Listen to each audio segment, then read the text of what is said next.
Hello mga ka-trendy! Welcome back to ZK Trend. Kada birthday nga nitong ating Bel Mariano ay consistent nga ang mensahe ni Donnie para sa kanya. Marami nga syempre ang kinilig sa mga mensahe ni Donnie na kung saan nga sinabi nito na sobrang proud na proud siya at full surprises umano itong ating Bel. Nagwawala na nga ang mga bubblies sa ASAP Studio na kung saan nga maging sina Robbie at Alexa ay kinilig rin dito sa ating Don Bel. Naintindihan namin. Pero Dons, ikaw ba? What do you want to tell Belle right now? I'm sure you talk every single day, but At binukingan ni Robbie Domingo ang Don Bel na nag-uusap nga every single day. You are always full of surprises.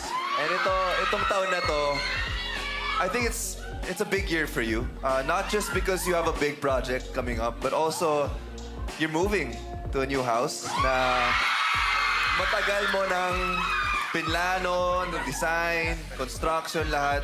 Yun, it's a very big milestone and I'm just super proud of you. And Proud na proud talaga si Donnie Pangilinan dito sa ating Bel Mariano at alam na alam talaga na magmumove na sa new house ito ang ating Bel Mariano. alam mo naman, nandito lang ako. And I will be supporting you through it all. And I'm just so glad with the growth that you have shown everyone. And just get ready for more of Bel Mariano in the future.